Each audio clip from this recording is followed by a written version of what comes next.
Hey, it's been long. Welcome back. In our last video, we talked about the migraine brain, a high performance brain mismatched with modern life today.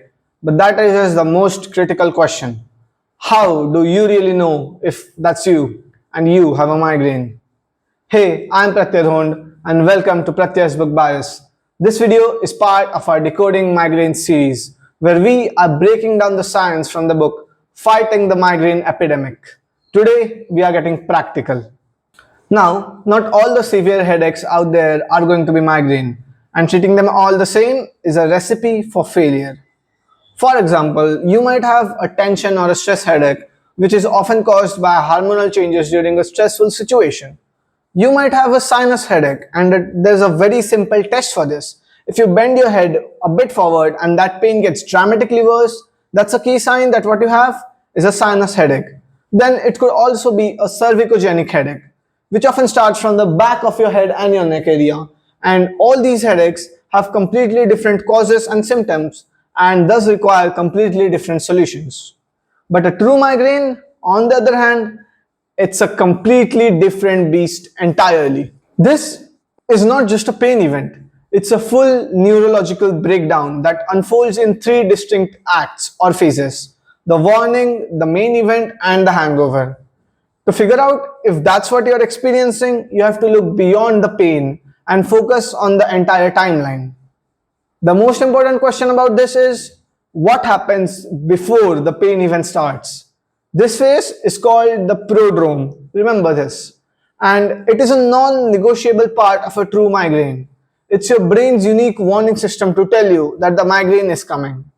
These warnings can be very terrifying, and they include the following but are not limited to these.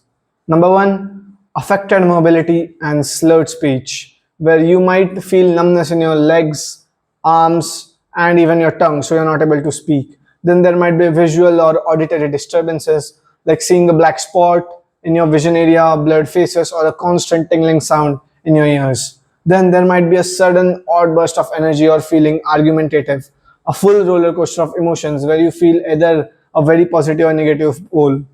Then you might feel extreme fatigue and nausea, and you might suddenly have an increased sensitivity to light, sound, and touch. This period can last for hours or even a full day before the main attack. Next, ask yourself where the pain is. A primary migraine is always on one side of the head. It's a steady pain, not a throbbing one. It feels like someone is hammering, but it is growing continuously. It is not like a heartbeat pain, and it is never on both sides at the same time. And finally, what happens after the pain? Is there a migraine hangover? Do you feel an intense amount of brain fog and exhaustion that lasts for days? That is the postdrome phase, another key phase of the migraine event. So, to boil it all down, here is a simple framework. Think of it as a 3-point checklist to know if you are dealing with a true migraine. Number one, the warning. Does your headache start with warning signs? A true migraine will always start with prodromes. Number two, the location.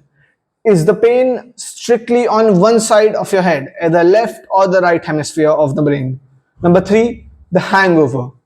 Do you experience a postdrome phase of brain fog, fatigue? Even after the pain is gone, you just feel very extremely low. Now, if you have all these three checked, good. We are on track that you are for sure having a migraine. And once you know the problem, the solution is completely straightforward. Thanks for watching till here. I am very curious to know what you discovered after this. What is the result of the questionnaire for you? What were you diagnosed with in the first place? I was diagnosed with epilepsy, and now I turned out to have migraine, completely different poles. And what medications are you currently on? Share your story in the comments below and let me know. To conclude this video, answering these questions is the first step to truly understand what is happening in your body. In our next video, we'll dive deep into how to use these warning signs to anticipate an attack and what the book says you can do to stop it.